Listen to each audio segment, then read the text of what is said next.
Бүгүнкү сабактын темасы инфляция, анын түрлөрү. Инфляция деген сөз латын тили сөзүнөн келип чыккан. Инфляция. Бизче которгондо латын сөзү бизче которгондо барсайып көбөйүп кетүү деген түшүндүрөт. Барсайып көбөйүп кетүү.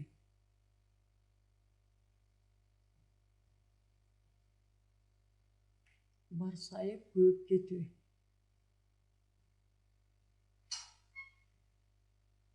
Башкача айтканда,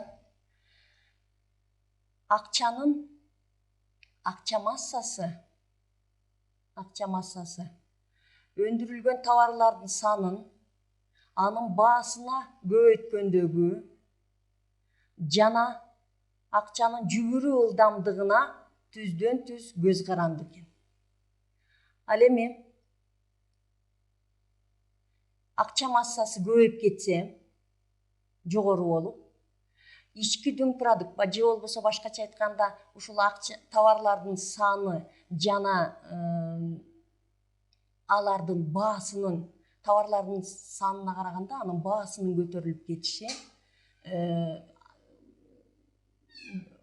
акча массасына барабар болбой түшүп кетиши бул инфляцияга алып келет экен. Бул жагымсыз процесс, экономикадагы жагымсыз көрүнүш инфляция болуп саналат экен. Инфляцияны экономисттер темпи боюнча, өсүү темпи боюнча төмөнкүлөргө бөлүшөт.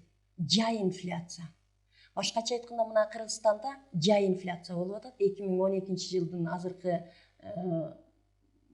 июнь айларына карата 0,19% экен өсүү деңгээли, инфляциянын темпи болгон. Демек, Кыргызстанда жай инфляция жүрүп жатты. Жай инфляция 10%ке чейин, 3%, 3, 5, 10, 15-20% дегереги бул жай инфляция болуп саналат экен. Экинчи түрү инфляциянын темпи боюнча галопирлешүү инфляциясы, же болбосо орусча айтып коет галопирующий инфляция. Бул 20%тен жогору, 20%тен жогору болгон инфляция жогору жүрсө, жылына галопирлешүү инфляциясы болуп саналат экен. Үчүнчү бир түрү инфляциянын темпи боюнча жогорку инфляция. Башкача айтканда высокая инфляция деп коюлат экен. Бунда жылына 200-300%ке чейин жетип кетет экен. Бул жогорку инфляция. Ал абдан тез жүргөн, абдан коркунучтуу болгон инфляциянын бир түрү гиперинфляция болуп саналат.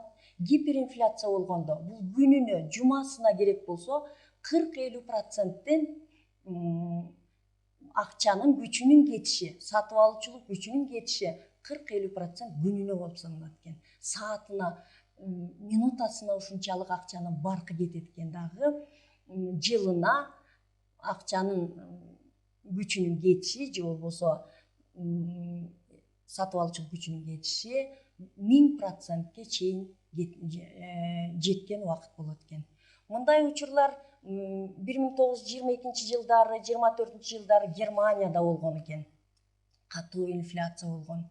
Ошондой эле инфляция 45-46 жылдары Венгрияда ушундай инфляция болгон. Ошондой эле Россияда мына гиперинфляция 90 жылдын аяк ченинде, 98-99 жылдары Россияда мына ушундай катуу инфляция болгону бизге маалым. Демек, инфляция бул эрежесине токтолсок, көпчүлүк товарлардын баасынын көтөрүлүп, акчанын сатып алуучулук күчүнүн кетиши болуп саналат экен. Акчанын баркы күндөн күнгө сатып алуучулук күчү төмөндөп, акча баягы кагазга айланган учуру бул инфляция, айрыкча гиперинфляция мына ушул болуп саналат экен. Кыргызстанда мына бул жерде графикте көргөзүлүп турат 2011 жылдагы инфляциянын темпи. Мына экономисттердин көрсөткүчү боюнча Кыргызстан СНГ өлкөлөрүнүн ичинде анча биздин сомдун баркынын түшүүсү анча көп жолго берилбей, кичинекей мамлекет болгондуктан искусственный болсо дагы кармап турууга мүмкүнчүлүк бар экен. Андан тышкары инфляцияга карама каршы процесс бул дефляция болуп саналат. Тескерисинче д деген сөздү предлог кошулуп атат. Демек дефляция бул тескери процесс. Демек акчанын баркы жогору же болбосо товарлардын саны аз, акчанын сатып алуучулук күчү жогору. Акча аз деген сөз түшүндүрүлүп атат. Демек бул дефляция учуру баягы улуу депрессия Америка Кошмо Штатында, АКШда 30-жылдары болгон, 30-жылдар 4 жылга созулган, 29-жылдан 33-34-жылга чейин катуу депрессия же болбосо Америка Кошмо Штатында кризис болгон, экономикалык кризис. Мына ушул учурда гана дефляция болгон экен. Андан кийин мамлекетте дефляция, көпчүлүк өлкөлөр экономикасында дефляция болууга, дуушар болууга жол беришпейт экен.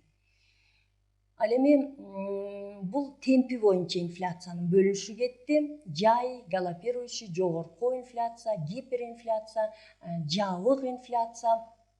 Жабык деген сөз бизге түшүнүктүү.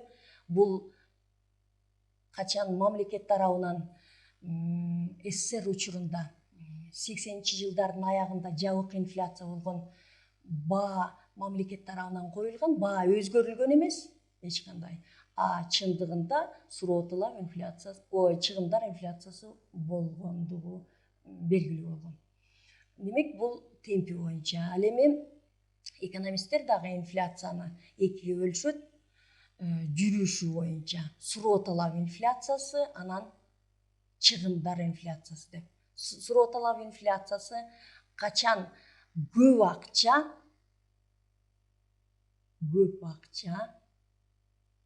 аз товардын баасын, көп акча аз товардын баасын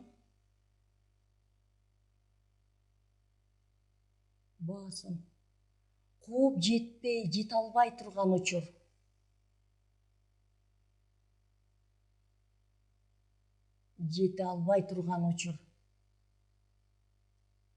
Албаганы мына ушул суроо талап инфляциясы болуп саналат экен. Башкача айтканда, товарлардын баасы күндөн күнгө керек болсо, күнүнө товарлардын баасы көтөрүлүп атат. Мына Кыргызстанда азыр ар кандай, деги эле Кыргызстан эмес, дүйнө жүзүндө кургакчылыктын айынан, баягы түшүмдүн төмөндүгүнүн натыйжасында айрыкча бул эгин, демек эгинге байланыштуу болгон бүт ушул нан жана башка тамактарыбыздын баардыгы ушул баасы тез көтөрүлүп атат. 2-3 эсе азыр көтөрүлүп кетти. Ундун баасы 830-860 сомдук бир мүшөгө ундун баасы ушундай болуп атса, азыр 1200-1300 сомго чыгып кетти бир мүшөгө ундун баасы. Мына бул сөзсүз турда суроо талап инфляциясын туудурганы айгинелеп турат. Ал эми экинчи түрү болсо инфляциянын чыгымдар инфляциясы. Чыгымдар инфляциясы болгондо бүтүлбөгөн жерден ресурстардын өндүрүш ресурстарынын, сырьёлордун же болбосо мейли электр энергиясынын болобу, газ, нефть жана башкалардын баасынын көтөрүлүшү сөзсүз түрдө өндүрүүчүлөргө терс таасирин тийгизет. Ошондой эле эмгек акылардын көтөрүлүшү, эмгек акы, мына ушунун баардыгы чыгымдар инфляциясына алып келет экен. Мына бүгүн биз инфляция жана анын түрлөрү менен тааныштык.